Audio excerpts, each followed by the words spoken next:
Mon objectif est de devenir la pire version de moi que mon entourage n'ait jamais connue. C'est à quelques mots près la phrase choc que m'a lancée une cliente lors de notre premier entretien. Donc, étonnée, je la laisse préciser sa demande et elle ajoute, en fait, je veux simplement être plus puissante et arrêter de me laisser dominer par les autres. Claire, on va l'appeler ainsi, on avait assez d'être la bonne poire ou la gentille de service dont on profite. Bonjour à toutes et à tous et bienvenue sur Modern Entrepreneur, le podcast qui se veut une plateforme d'inspiration, de motivation et de ressources pour tous les créateurs de valeur, celles et ceux qui souhaitent faire évoluer, voire révolutionner leur vie, aussi bien professionnellement que personnellement. Car j'en suis convaincue, la posture entrepreneuriale est source d'épanouissement dans tous les domaines de vie, car elle induit responsabilité et mise en action, par opposition au statut de victime. C'est notre carte maîtresse en ce 21e siècle pour aller vers plus d'indépendance et d'autodétermination. Alors saisissons-la. Donc Claire m'a raconté un exemple qui résume parfaitement sa situation. L'an dernier, donc son frère lui a demandé de l'aider à trouver un appartement. Donc bien sûr, elle a dit oui, elle a rempli la paperasse, elle s'est portée garante et a même avancé un chèque de 850 € pour la caution, après que son frère lui a assuré que non, t'inquiète pas, il ne sera jamais encaissé. 10 jours plus tard, surprise, le chèque est encaissé, son compte en banque plonge dans le rouge, et lorsqu'elle appelle son frère pour demander des explications, il la renvoie un peu sèchement en lui disant je n'aime pas le ton sur lequel tu me parles, pourquoi tu t'énerves, ce n'est que de l'argent, je te rembourserai. 1 an et demi plus tard, Claire n'a toujours pas revu cet argent. Et cet événement, qui n'est bien sûr pas un cas isolé dans la vie de Claire, ça a été un peu la goutte d'eau qui a fait déborder son vase, ou l'élément déclencheur qui va lui permettre de se remettre un peu les idées en place. Alors, tout ça est un peu plus renforcé, surtout renforcé par le fait que sa situation financière actuelle, elle n'est plus comme avant, elle ne lui permet plus les largesses qu'elle pouvait se permettre hier. Mais donc, globalement, dans ses relations, Claire, elle s'est constamment sentie utilisée, sollicitée uniquement par intérêt et jamais réellement reconnue pour ce qu'elle est. Le profil de Claire est en ligne avec celui des personnes touchées par le syndrome du gentil ou de la good girl. Cette tendance qui est à donner trop, à s'oublier, à se laisser exploiter, jusqu'à ce qu'un jour, comme dans le cas de Claire ici, la colère monte et qu'on ait envie de tout envoyer balader. Le syndrome du gentil, en fait, ça touche surtout les personnes qui sont hypersensibles avec une forte empathie. Ce sont des personnes qui craignent de décevoir et un côté perfectionniste. C'est des personnes aussi qui ont des difficultés à exprimer leurs besoins. L'impact, il est avant tout émotionnel et énergétique, comme de la fatigue émotionnelle, une perte d'identité, une estime de soi fragilisée. Mais comme on le voit avec le cas de Claire, il y a aussi l'exploitation par les autres qui finit aussi par impacter matériellement à la longue. Les différents aspects ou manifestations que vous pouvez retrouver sont déjà dans le domaine personnel. En famille, on a un peu ce rôle de seconde mère qui est au service des autres et un peu prise pour acquis. Au niveau des amis, ça va être la personne qui donne plus qu'elle ne reçoit, celle qui va prendre des nouvelles, mais elle, on s'inquiète pas souvent. Elle va être aussi la personne qui va être aussi victime de moqueries qu'on va souvent charrier, plus ou moins méchamment, et la personne qui va aussi subir l'invisibilisation. Dans les relations de couple, ça va être souvent des relations déséquilibrées, avec manque de respect, parfois des abus psychologiques ou matériels. Globalement, c'est une personne qui est le confident de tout le monde, mais n'a pas quelqu'un à qui se confier lorsqu'elle a des difficultés ou des problèmes. C'est un peu cette impression que ces problèmes à elle, ça peut jamais être grave en fait. Et c'est une personne qui va avoir souvent tendance à s'excuser, même quand c'est pas de sa faute, un peu comme pour dire pardon d'exister. Dans le domaine professionnel, euh, il est souvent question en fait de charge invisible ou de surcharge. Ça va être, vous pouvez être celui qui va assumer des charges qui ne sont ni dans votre rôle officiel, ni valorisées, mais on s'attend quand même à ce que vous le fassiez parce que vous êtes quelqu'un de sympa. Donc vous êtes peut-être celui qui va prendre souvent les notes en réunion. On peut vous confier des dossiers urgents ou ingrats parce qu'on sait que vous allez dire oui. Vos collègues, vos managers vont contourner tous les autres pour vous solliciter de manière directe. Euh, vous êtes quelqu'un qui travaille dur en fait. Celui qui est impacté par un syndrome de gentil, c'est quelqu'un qui travaille dur, mais qui n'a pas de reconnaissance. Et bien souvent, au moment des promotions, c'est quelqu'un qu'on va oublier parce qu'on va dire qu'il n'est pas assez assertif. Et si vous avez un statut hiérarchique, on va vous bypasser dans la prise de décision. Vos idées, elles sont reprises par d'autres, ou même attribuées à d'autres qui sont plus charismatiques que vous. Et il y a aussi un côté abus de disponibilité. Donc vous êtes la personne qu'on va appeler le soir, le week-end, les vacances. Et bien souvent, en fait, vous acceptez parce que la peur de décevoir, la peur de perdre cette image, en fait, du collaborateur modèle. Et on peut aussi citer l'exemple de classique, vous formez les collègues, vous les aidez à progresser. Et quand il faut choisir quelqu'un pour faire évoluer, ce sont les derniers arrivés que vous avez formés qui vont vous passer un peu devant. On s'attend aussi à ce que vous rattrapiez les erreurs des autres et que vous soyez en fait un peu la roue de secours en permanence. Donc voilà, la liste est un peu longue du côté professionnel, mais je souhaitais surtout que vous puissiez mesurer l'impact que cela peut avoir au niveau de vos activités. Car bien sûr, Modern Entrepreneur, c'est une plateforme qui accompagne à l'amélioration, à l'atteinte des objectifs. Mais parfois, pour pouvoir réaliser nos plans, il est essentiel de prendre conscience de nos freins. Parce que tant qu'on ne les voit pas, ils nous limitent un peu dans l'ombre. Mais une fois qu'on a mis le doigt dessus, qu'on les a identifiés, ça peut devenir des leviers de transformation. Donc, ces traitements, la liste que je viens de vous partager, c'est des traitements que vous pouvez accepter sur une longue partie de votre vie sans réellement combattre ou exiger le changement.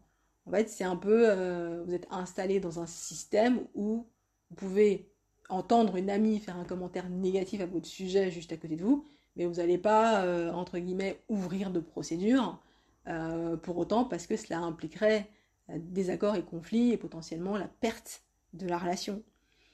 Et ça ne veut pas dire que vous êtes une personne nécessairement faible dans la vie. Donc il y a des personnes qui vont vous paraître très fortes à l'extérieur, dans les liens amicaux ou professionnels, mais dans d'autres domaines où avec certaines personnes, ils auront un comportement assez type dépendant. Ce qui est commun dans toutes ces situations, c'est une abstraction de la personne, une abstraction de votre personne. Comme si peu à peu vous disparaissez au profit des autres. Et cette absence de limite, c'est ça qui autorise en fait une certaine violence, qu'elle soit verbale, matérielle ou physique. Le plus déroutant dans le syndrome du gentil ou de la good girl, c'est que cette violence, elle est en partie permise par la personne concernée. Par la personne qui l'a subi. Il y a une forme d'autorisation tacite, le fait de ne pas oser dire non, le fait de ne pas réagir et de ne pas poser de limites, ça laisse aux autres en fait le droit de vous traiter en fait comme secondaire ou de vous maltraiter. Dans le triangle de Karpman, le syndrome du gentil en fait, il oscille entre deux rôles. Celui de la victime et celui du sauveur. Quand vous voulez, par exemple, sauver les autres de leurs erreurs, de leurs dangers, parce que vous ressentez leur peine émotionnelle, on a dit c'est un empathe, hein, donc vous reconnaissez leur peine et vous voulez les sauver, bah vous vous sacrifiez. Comme si vos peines à vous étaient plus acceptables que la peine des autres. Et quand vous n'êtes pas remercié pour votre sacrifice ou reconnu au niveau où vous attendiez, bah vous basculez en mode victime, quelqu'un à qui on a pris quelque chose, quelqu'un d'impuissant à dire non ou à changer la situation. Mais au contraire, hein, si on vous encense pour vos sacrifices, si on vous remercie convenablement au bon degré, alors là, vous vous sentez vivant, nourri, vous êtes validé dans votre être. Et c'est là que réside en fait le vrai problème du syndrome du gentil. Parce que c'est un syndrome qui est très marqué par un fort manque d'estime de soi, un manque d'amour-propre. Comme il n'y a pas cette base solide dans la personne, quand on n'a pas cet amour-propre, bah, on va le rechercher un peu à l'extérieur par la validation, dans le regard des autres, dans leurs paroles, dans leurs actes. Et au fond, en fait, le message que vous répétez consciemment ou non, c'est I'm not enough, je ne suis pas assez. Comme le dit la thérapeute Marie Sapir. La personne qui est atteinte du syndrome du gentil, elle a cette capacité à nier ses émotions et ses besoins pour s'assurer avant tout de la satisfaction de l'autre. Donc alors, comment est-ce qu'on en arrive là à mettre en priorité le confort et les émotions des autres avant les siens propres? Dans le syndrome du gentil, il faut comprendre que ce qui est en jeu, en fait, bah, c'est le besoin de sécurité. C'est-à-dire qu'on considère qu'il y a potentiellement une menace sur notre existence. Et comme souvent, en fait, on va chercher dans l'enfance, hein, le gentil, c'est le bon garçon, la bonne fille, c'est celui ou celle qui est sage, obéissant, sans problème. C'est celui qui met un sourire sur le visage de ses parents, qui ne leur fait pas honte, qui les apaise émotionnellement. Donc très tôt, bah, l'enfant il va apprendre un mécanisme de survie affective qui est si je rends les autres heureux, si je les arrange, alors je suis en sécurité. Dès lors, en fait, il va commencer à développer une capacité à lire les émotions des autres hein, pour savoir comment agir, comment se comporter, comment se faire accepter. Et si ça veut dire se priver pour correspondre, se surcharger pour être le meilleur, cacher ses douleurs, donner tout ce qu'il a, bah, il va le faire. Et alors on peut se demander, mais pourquoi est-ce que ce schéma ne diminue pas ou ne s'efface pas avec l'âge? Alors d'abord, bah, tout le monde aime les gens gentils. Les gentils, bah, ils sont serviables, ils sont fiables, ils sont dociles. On les applaudit, on les encense, on les valorise pour leur dévouement. Et donc, si on est le gentil, donc plus on est félicité pour ce rôle, bah, plus on s'y enferme, puisqu'on a trouvé la bonne méthode pour être validé et accepté par les autres. Et aussi parce que, même adulte, on a toujours en fait ce besoin d'appartenance et de validation avec le groupe. Donc, bah, pour ce faire, on va faire ce qu'on connaît le mieux depuis l'enfance, c'est-à-dire plaire, donner, s'oublier, quoi. Et le jour où vous commencez en fait il y a un petit réveil et vous commencez à vous dire allez stop, je vais poser mes limites, je vais m'affirmer, bah cette décision en fait, le faire de dire ça, enfin, ce qui est assez sain, bah en fait ça va réactiver en fait des peurs archaïques. Donc les peurs telles la peur du rejet, la peur de l'abandon. Exactement en fait la même peur en fait que l'enfant qui dépendait de l'amour de ses parents, il avait à ce moment-là. Et tant que cette peur n'est pas conscientisée, tant qu'elle n'est pas reconnue, bah, elle va continuer à dominer dans l'ombre, elle va continuer à dicter les comportements même à l'âge adulte. Et puis il y a aussi une question de valeur en fait. Pour beaucoup, être gentil, c'est quelqu'un de bien, quelqu'un d'utile. Donc si je suis utile, alors j'ai droit à l'amour. Le problème en fait avec cette manière de penser, cette notion d'utilité, bah, c'est ce qui correspond à l'amour conditionnel. Un amour, donc l'amour conditionnel, c'est un amour qui dépend en fait de ce que je fais et de ce que je donne. Alors que le véritable amour, ça devrait se trouver en fait dans l'être, dans l'essence même de ce que nous sommes, pas dans nos performances ou nos sacrifices. Et c'est là le vrai nœud du problème en fait. Tant qu'on pense devoir mériter par notre conduite, par ce qu'on fait, tant qu'on pense devoir mériter l'amour, on va rester prisonnier du rôle de gentil. Donc à la longue, ça va commencer à poser un dilemme, puisqu'on voit bien que, in fine, en fait, les gens ne nous traitent pas toujours très très bien, tu vois, ça marche pas toujours. Donc, ça a posé un dilemme avec la tentation de devenir détestable. Quand on a passé une grande partie de sa vie à chercher l'amour et la reconnaissance par le sacrifice, sans reconnaissance, sans atteindre notre Graal, forcément un jour, la coupe déborde, y a de la fatigue qui s'accumule, les frustrations s'empilent et la colère en fait commence à se présenter.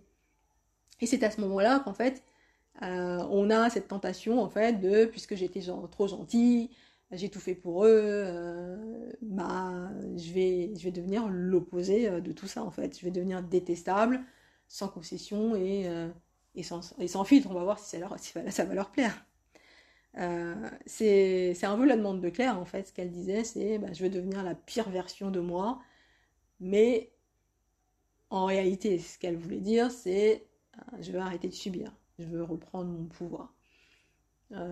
Et dans tous les cas, devenir volontairement détestable, c'est pas la solution parce que c'est aussi une réaction de survie. On passe dans la revanche émotionnelle qui nous pousse à vouloir passer un peu du rôle de celui de sauveur à celui de victime et puis à celui de bourreau à la fin.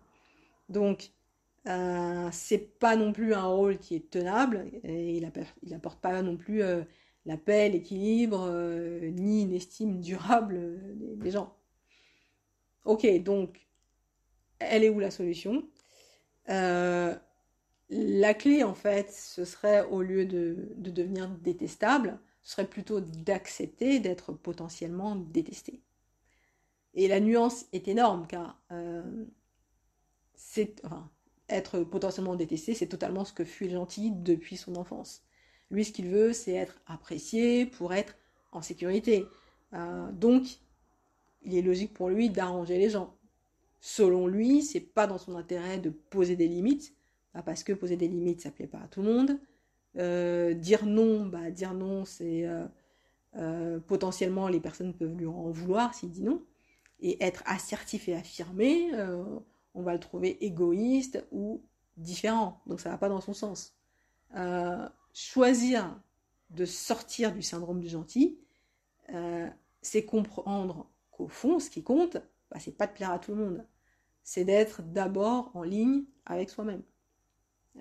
Et être aligné avec soi-même, c'est avoir le courage de respecter ses émotions, ses besoins, sa vérité. Si je suis fatiguée, je suis fatiguée. Si je le sens pas, je le sens pas. Si j'ai pas envie, j'ai pas envie. Et ça, même si ça dérange. Et c'est cet alignement, en fait, cet alignement, il induit aussi le fait d'accepter qu'il y a une sélection naturelle qui va se faire, comme perdre certaines relations pour en préserver d'autres qui sont plus saines. C'est accepter que certains vont nous critiquer, vont vous rejeter, vont vous juger, mais en contrepartie, c'est aussi découvrir la liberté d'être enfin authentique. Et en fait, la guérison, elle commence à ce moment-là. Elle commence au moment où on se dit j'ai pas besoin d'être aimé par tout le monde. J'ai surtout besoin d'être en paix avec moi-même. Et paradoxalement, c'est souvent quand on accepte d'être, entre guillemets, détesté, qu'on devient véritablement respecté. Alors, pour ce faire, si vous souhaitez commencer à implémenter des solutions de votre côté, donc je vais vous partager 5 stratégies ou 5 cas qui vont vous aider à faire ce travail d'accepter les réactions négatives des autres à votre rencontre. Donc, premier cas, le fait de dire non sans culpabiliser. Donc, dire non, on l'a vu, ça ne fait pas de vous quelqu'un de méchant, ça fait de vous quelqu'un qui se respecte.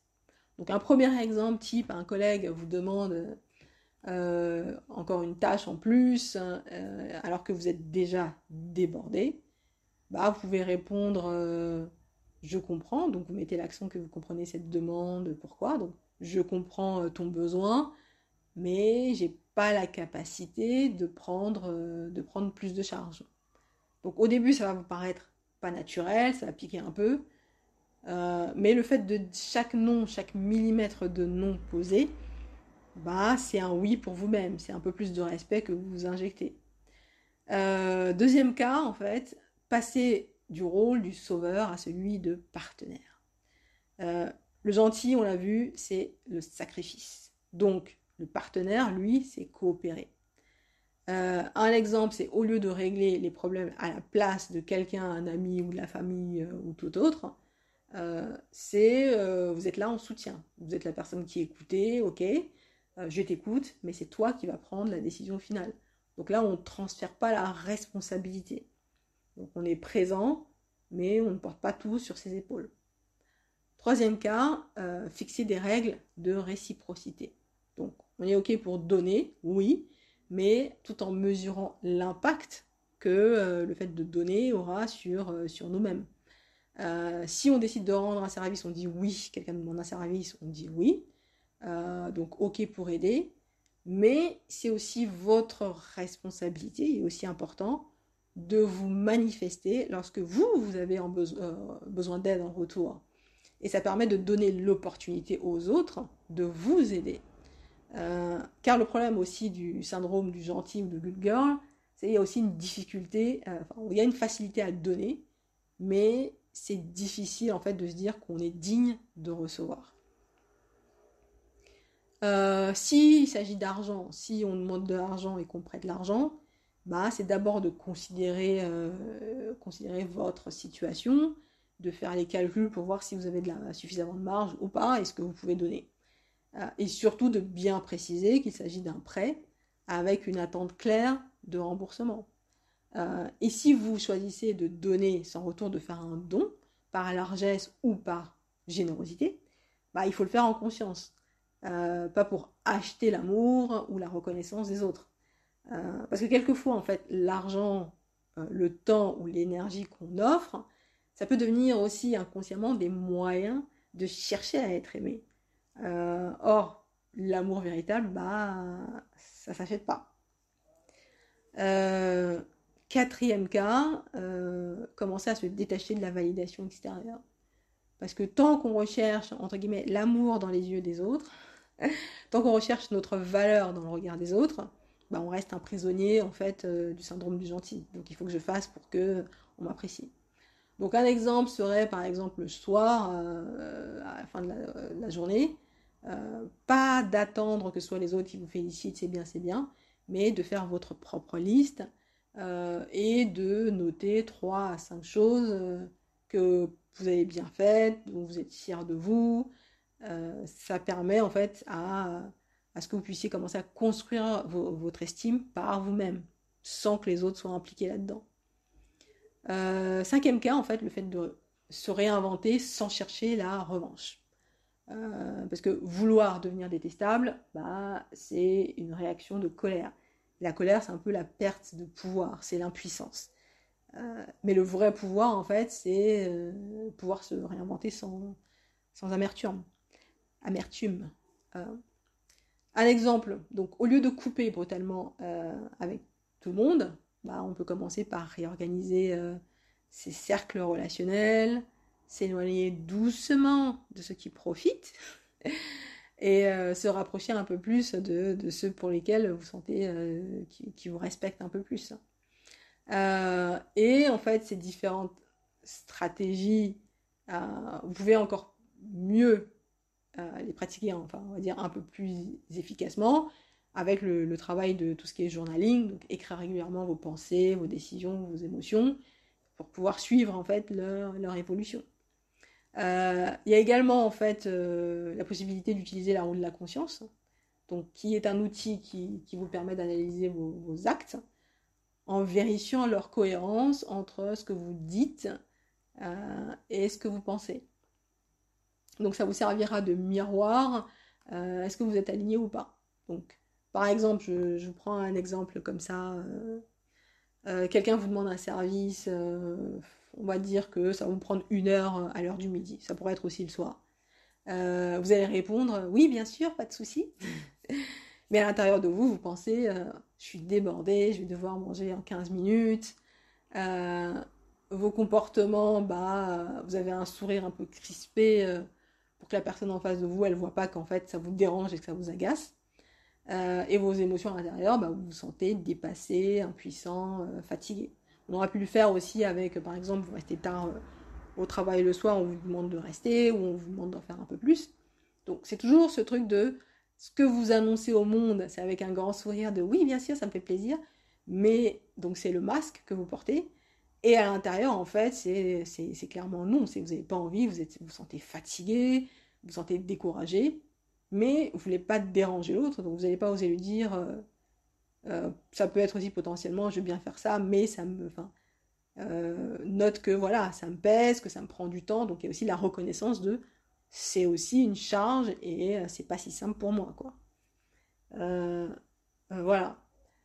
Donc, euh, donc voilà, donc après, si vous voulez voir un peu plus sur la roue de la conscience, je l'ai également partagé dans l'épisode Booster vos performances grâce à l'intelligence émotionnelle. Donc voilà pour les 5 stratégies. En conclusion, on peut dire que la guérison du syndrome du gentil ou de good girl, ça vient pas de devenir, en fait, c'est pas le fait de devenir l'opposé de ce qu'on est, de ce qu'on était, mais simplement d'accepter qu'on n'est pas là pour plaire à tout le monde, et on peut pas plaire à tout le monde, en fait.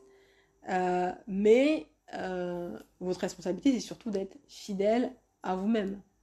Parce que le contraire du gentil abusé, c'est pas le méchant, en fait. Parce que le gentil abusé, en fait, c'est un enfant qui a été conditionné pour pouvoir conditionner pour plaire à un entourage. Et souvent un entourage narcissique. Donc lui, l'enfant l'a accepté parce que quand on est enfant, on est petit, on a cette projection que pour survivre, tout simplement, on dépend de nos parents. Donc on se plie et on applique. Mais donc l'opposé, c'est de devenir un adulte qui est responsable de lui-même. Donc on a la notion d'enfant intérieur. Donc maintenant c'est vous l'adulte et cet enfant c'est l'enfant intérieur. Et c'est à vous en fait de mettre les barrières pour lui. C'est à vous de le protéger. Donc c'est l'adulte qui va oser dire non parce que je compte moi aussi, j'ai de l'importance. Et aussi, d'ailleurs, on nous le dit aussi dans les compagnies aériennes, c'est mettez d'abord votre ceinture de sécurité avant de penser aux autres. Donc le message, il est là. Qu'importe la réaction des autres, on a juste besoin d'accepter de nous prioriser. Voilà. Et si vous voulez vous lancer un petit challenge cette semaine, pourquoi ne pas choisir une situation qui vous agace un petit peu et de commencer à poser des limites claires. Même si elles sont petites, même si c'est des millimètres, même si ça dérange, essayez de commencer à faire ce travail en posant des petites limites et voyez l'impact que ça a au niveau de votre entourage, autour de vous, et également l'impact que ça a en vous-même en utilisant la roue de la conscience. En lecture, si vous souhaitez aller plus loin, vous avez les 5 blessures qui empêchent d'être soi-même de Lise Bourbeau, donc un classique sur les blessures de rejet, abandon, trahison, humiliation et injustice. Donc là-dessus, vous trouverez plein d'informations sur Internet. Deuxième livre, Boundaries. Donc Boundaries, c'est limites. Mais le titre a été traduit en Oser dire non. Et donc écrit par Henry Cloud et John Townsend. Donc c'est un livre concret et pratique qui explique étape par étape en fait comment poser des limites claires sans culpabilité. Et il couvre aussi bien la sphère professionnelle que la sphère personnelle privée. Donc écrit de manière simple, accessible, et ça permet de commencer le travail émotionnel, celui que dire non, c'est pas être égoïste, mais c'est être responsable de soi-même. Et en troisième, je vous ai déjà parlé d'elle, la thérapeute Marissa Peers. Marissa Peer, pardon, qui explique très bien ce qu'est l'estime de soi. Donc elle a des vidéos YouTube, aussi des solutions pour s'en sortir, des méditations. Et il y a aussi son livre de référence, I Am Enough. Voilà, j'espère que cet épisode a été nourrissant pour vous, que vous avez pu en prendre quelques pépites au passage utiles pour vous. N'hésitez pas à partager, liker. Merci pour vos commentaires. Je vous remercie de votre présence et je vous dis à très bientôt pour un nouveau partage. Merci.